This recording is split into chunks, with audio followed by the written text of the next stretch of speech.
first year student from DSB-FM. Para po sa inyo, ano po ba ang pros and cons ng traditional learning? So I think po ang advantage or isa sa mga pros po ng traditional learning is that mas nagpo-focus po or nakaka-focus po ang ating mga students as well as ang ating mga professor dahil po meron po tayong personal or yung interaction po natin is nangyayari po talaga sa loob ng classroom. So dito po nangyayari is mas hands-on po yung ating learning environment dahil nga po we're able to interact in person and kapag po may inquiries or may questions po yung ating mga students is nakakakuha din po agad tayo ng feedback sa ating mga professors. And yung sa cons naman po ng ating traditional learning, I think po is kapag po masyadong packed or masyadong madami yung students sa isang classroom is hindi po na napagpupusan ng ating mga professors or teachers yung ating mga students, lalo na kapag may iba't iba po tayong learning system. For example, kung iba po ay visual learner, iba po is slow learner. So, I think yun po yung isa sa mga disadvantage ng traditional learning. Ano naman po tingin niyo ang pros and cons ng blended learning? So, I think po isa sa mga pros or advantage ng blended learning is that ang ating po mga students is meron po, nakakapag-develop po sila, nakaka-discover po sila ng kanila pong personal learning experiences kasi po doon po natutunan po tayo kung paano natin i-handle yung ating mga tasks na tayo lamang po without the guidance ng ating mga professor. And yung disadvantage naman po or constant blended learning is that hindi po natin nasisiguro kung ang isang estudyante po ba siya talaga yung gumagawa ng mga tasks na binibigay ng kanyang professor. Kasi po sa ating modernization po, very talamak na po yung paggamit ng AI or tinatawag natin ng ChatGPT. So when it comes to blended learning, very mataas po yung possibility. Yung mga students po natin is umaasa na lang o dumidepende na lang sa AI when it comes to pagsasalat natin. Good morning po. Ako si Christine Castro. Maaaring ka pa naman ngayon. Sa pros and cons of traditional learning, ano yung para sa iyo? Ano ba po una? Ano ba pangalan mo? Ako si Ray Sanchez from SST. Ano sa tingin mo yung pros and cons of traditional learning? For me, ang pros ng traditional learning is mas nag-engage yung mga bata kasi interaction nila ng face-to-face is parang mas nakafocus yung student sa teacher at yung teacher naman is focus talaga siya yung sa student. Well, yung cons naman niya is yung parang minsan nagiging boring siya kasi hindi naman niya palagi is same ng mood yung teacher at saka yung student. Yun naman pros and cons ng blended learning. Sa blended learning naman is parang ang pros niya is ang pros niya is parang hindi din siya at nagiging interactive gawa na siyempre pag online merong mga minsan may mga games dyan or parang mga palaro muna din ang mga teachers bago mag-start ang klase and also nagiging open tayo sa technology. While ang cons naman niya is parang mas magiging open ang student ng sobra sa isang technology and minsan yung oras ng discussion is hindi minsan nakafocus yung students doon mismo sa pinag-aaralan kundi sa ibang ginagawa. Thank you so much po. So yun, good morning po. So, bago po tayo mag-start, gusto ko lang tanongin po ang learning program po. Ako ay nangyayang David Clarice Mapuno of taking Bachelor of Secondary Education major in Social Studies. So, bali, may question po ako sa inyo about din sa pros and cons po ng traditional learning. Doon muna tayo sa pros ng paggamit ng traditional learning, which is, for me, maganda siya, lalo na merong interaction ng student and then ng teacher. Kumbaga, mas naiintindihan ng bata, i-discuss ng teacher, kapag meron silang interaction. So, kapag din kasi traditional, merong mga ginagamit si teacher na madaling makakapag-catch ng atensyon ng mga students. Then, ang para sa akin, ang cons niya yung paggamit ng traditional learning, hindi na nagiging, so para naman sa akin, ang cons naman ng paggamit ng traditional learning, hindi na siya engaging, kagaya ng pagtiting ko ng social studies, kagaya na lang ng paggamit, dapat, kagaya ng araling panlipunan, dapat kailangan na, para naman sa akin, ang cons ng traditional learning is hindi na siya nagiging engaging sa mga bata, lalo na yung paggamit natin ng mga Manila paper.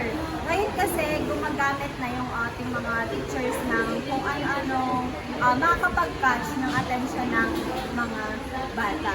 Gagaya na lang paggamit ng mga technology para mas madaling maunawaan ng mga bata yung discussion, lalo na sa atin na po ng teachers, dapat nagamit talaga tayo ng iba't ibang way kung paano mag-engage yung mga bata sa discussion natin. So, thank you po. Bali, doon naman po tayo sa pros and cons po ni blended learning.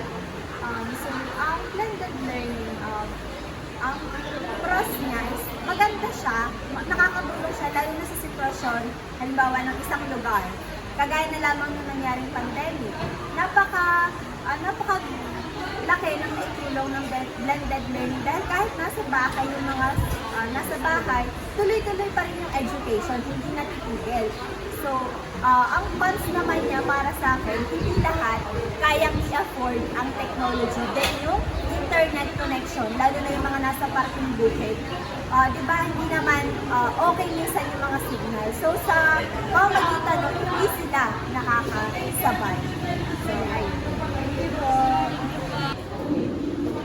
Good morning. Ano pong name and program niyo po? Good morning po, I'm Mabel Andal po, from BS Management. Para sa inyo po, ano ang pros and cons ng traditional learning? For me, yung una is yung pros ng traditional learning, which is may face-to-face engagement yung mga students sa teachers nila, which is mas malinaw nilang natututunan yung mga lesson po, tas less distractions po sa mga gawain nila. How about the cons po? How about the cons naman po na traditional learning?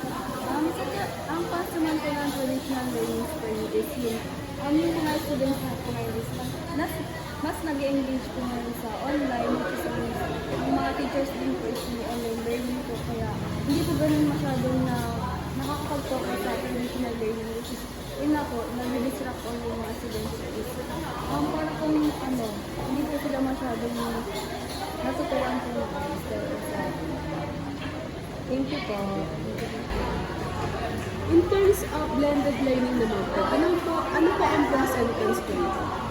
For me, yung pros and cons ng blended learning, first pros is halimbawa po is may calamities po is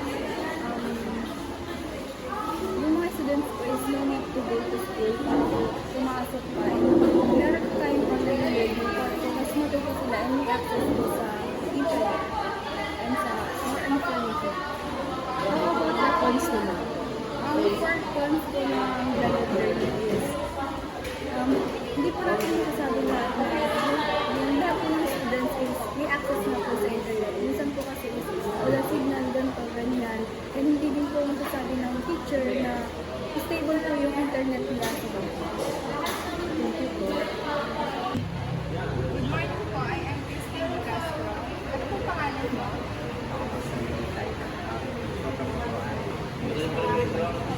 Maaari po namin kayo ma-interview. May dalawa po katanungan. Maaari po ba kayo, sa tingin nyo, ano yung pros and cons ng traditional learning? Sa akin po, ang pros and cons ng traditional learning ay yun nga po. Mas na-explain ko lang po, mas nagkakaroon po ng malalim na interaction ng prof ko at yung teacher ko, tapos pag yung pagkakaunawaan. Tapos pag po may mga tanong po yung mga students ko ay natatanong po nila na yun nga po, mas madali po naunawaan yung mga visual aids, ano pa po yung mga training. Tapos yung cons naman po ay yun nga po, pag po mga halimbawa po mga presentation po mga reporting, ano po mga kaklase po nakapunto po mga nervous. Tapos po, yun nga po, hindi po kami mas learner nga po, mas learner na po, hindi po mga hindi lang po masyadong nabibigyan yun sa mga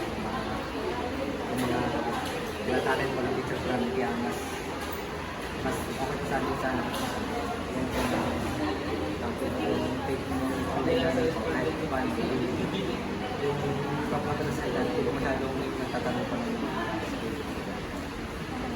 Sa pros and cons naman ng blended learning, sa blended learning naman po yung pros of pros po sa amin. Yung pros po ay yun nga po, nasa bahay ka lang po, naka-iba yung camera, pwede ka pwede po yung kahit po ng at lasasan nga po, lasasan po, tsaka po sa tingin ko po ay yun nga po, nakakawa po naman po namin yung mga research po ng teacher namin kahit po sa pros naman po ng blended learning yun nga po, hindi po lahat ng students po may access po sa internet at kapag po ganun, basta po nahihirapan na student po dahil yung tatanong po sa basic sa mga minsan po, pinipili po yung mga klase po nila mas mahirap po pag ipapunin po yung explain sa klase mo dahil nga po meron po minsan tatanong yung guro na parang mahirap po sa kanya